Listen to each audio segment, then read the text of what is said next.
So ever since Dragon Ball Super began, I have been saying I wanted to see the side characters and other members of the Z Fighters be able to compete and be relevant again. There are so many great characters in this show like Krillin, Tien, Piccolo, and Master Roshi who were misused and wasted in Dragon Ball Z as greater emphasis was placed on Goku and the Saiyans. So with this being said, many seem to have misunderstood why in my most recent video I said Master Roshi's gains and writing have been ridiculous. And I think much of the cause here is that many people simply don't seem to understand the real problem. And that problem is writing in Super being inconsistent and totally disregarding previously established rules or character backstories. And while many fans will say to me that I should just be happy and enjoy the show, or be happy that Roshi or others can compete at all, and to those people I say I won't simply turn my brain off and ignore this show as you have chosen to do. Because it isn't enough that the characters are competing and being relevant right now, because the way they've become this way is totally contrived. Toei and Toriyama have literally taken characters who have been all but useless for years and made them relevant in this arc, ignoring the fact that there were clear reasons, character motivations, and written rules created by Toriyama just so they can compete to fill slots in the tournament, even if the inclusion of some characters over others makes no sense. And Master Roshi is a perfect example of how ridiculous this writing has been, regardless of if you like the character or not. Roshi was useless by the end of Dragon Ball. He was weaker than every single one of his students, even Chaozu. But come Resurrection F, he's suddenly presented as more capable and powerful than Yamcha, who is already impossibly stronger than Roshi in the Buu saga. And later on in the Universe Survival arc, this is all explained in a throwaway line that Roshi had been training in secret, and his new bulked power is so impressive that Goku even makes note of it, while he and Vegeta wrote off Super Saiyan 3 Gotenks as nothing to them in their base forms. And while you can make up all the headcanon you want, like Goku holding back to 1 undecillionth of his power, you're clearly ignoring the narrative problem here with this series, and how these two scenes are presented, and you're clearly investing far too much credence into Toei and Toriyama's care for power scaling, no matter how illogical that is. And again, all of this comes down to Roshi, an old character centuries past his prime who couldn't even do anything to King Piccolo, suddenly training in secret and being able to impress Goku, who is even stronger than Buu in his base form. And this isn't all, we also see Goku encounter Krillin, who is also training off-screen, and is suddenly so strong and skilled that he can defeat Gohan after using the Solar Flare times 100. Even though Gohan should be vastly beyond Krillin and even his weakened base form, he can still be beaten because of lazy caught off guard writing. And then Krillin is also able to push back base Goku in their match, and Goku turns Super Saiyan just to stay on the platform. Again, this is a Goku who is stronger than Buu in his base form, and yet was pushed back by Krillin. And I'm sure people will say Goku as a Super Saiyan was still weaker than base Goku, which is idiotic. If Goku could just stop the blast without being knocked off in his base, and be stronger than his Super Saiyan in his base, he wouldn't keep constantly transforming. And even more ridiculous is the next scene where Krillin key clashes with Goku as a Super Saiyan Blue, which is a scene so idiotic I can't even believe Toei or Toriyama signed off on it. And again, people rush to use their headcanon for why Goku is still weaker than his base in his Super Saiyan Blue, and that it was just for show, but they again ignore the real problem here, and that problem is that the Z Fighters were given huge boosts in power and skill with little discernible changes shown on screen,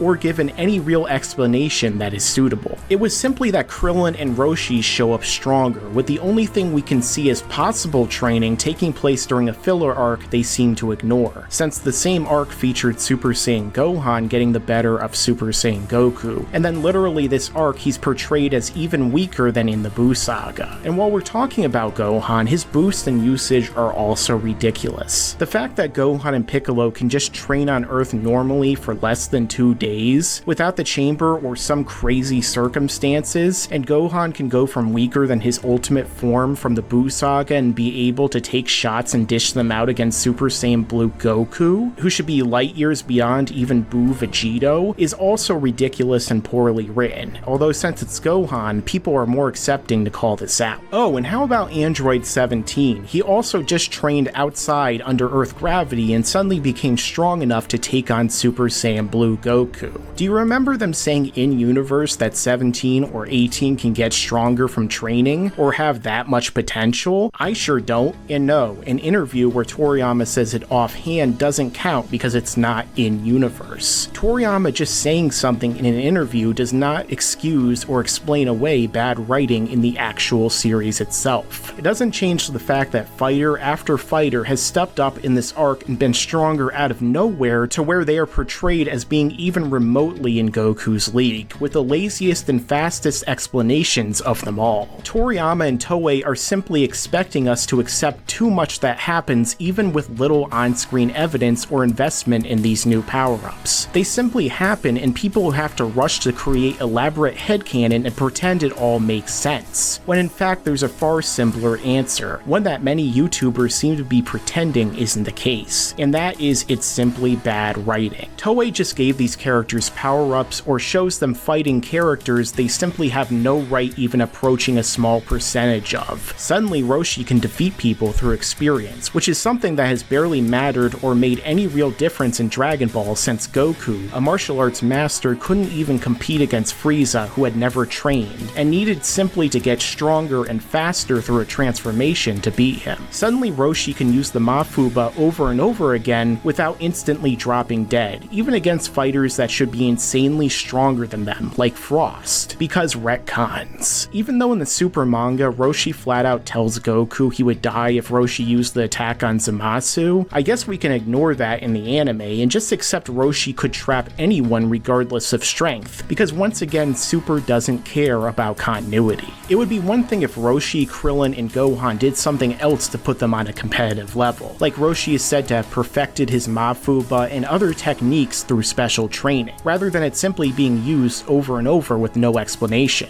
Maybe he, Piccolo, and Gohan can invent new techniques, and we can actually see them trained to do this, their struggles, hardships, and just how intense it was. They could have been working on it for years, used the time chamber in secret, or really any real explanation or visuals of this happening at all. Instead, they just get stronger and the rules of how someone wins a fight just changes every single episode, with little regard for how it worked in Z or even the original Dragon Ball. I wouldn't even mind their powers increasing if they had at least thrown the team in the chamber and showed us a little bit of it. Like Gohan could go in there for a few days and his insane potential and Piccolo's guidance would make him a new threat to Goku and Vegeta. And if he's still not close to Goku, they could give him new tactics or techniques that are unstoppable. But again, the problem becomes that they don't do any of this. The weaker Z fighters can get stronger than they ever were in Z out of nowhere, and Gohan becomes plot time stronger in less than 2 days and after literally just unlocking Ultimate again.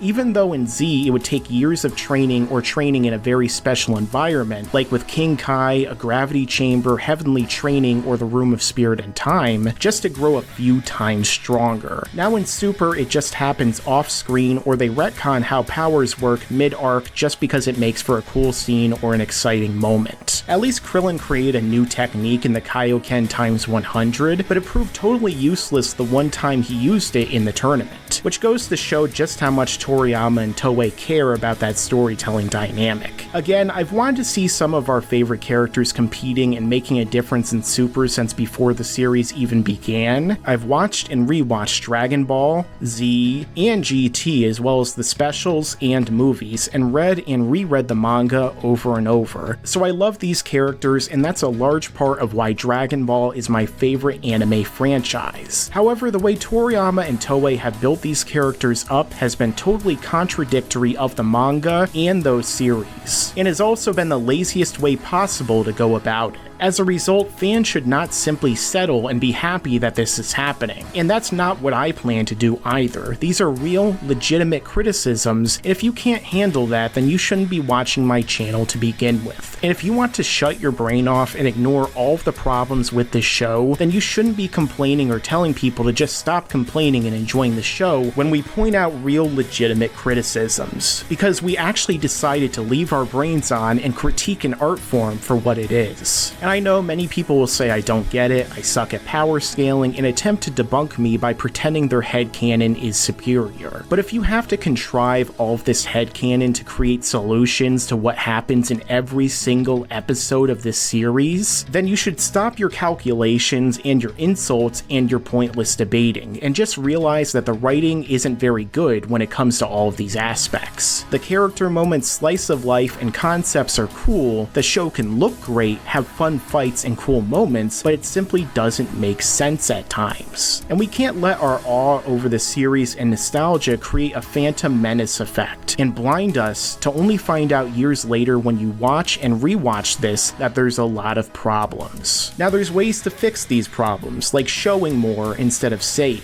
following real in-universe rules which were established before in the prior two series, and actually putting effort into the writing to make these notes they've given from Toriyama turn into something really great. But until the creators start to respect this series more and respect the intelligence of their audience, regardless of if they're children or adults, and put some real effort into making these great characters have logical improvements and to be relevant in a way that makes sense, then these changes may never come to pass. And I really want Dragon Ball Super to be great and to be the best series Toriyama and Toei have ever released. But until they take this advice, they will never truly be able to solve the problems that plague our side characters in Dragon Ball Super. Yeah, and you better subscribe, enable those damn notifications.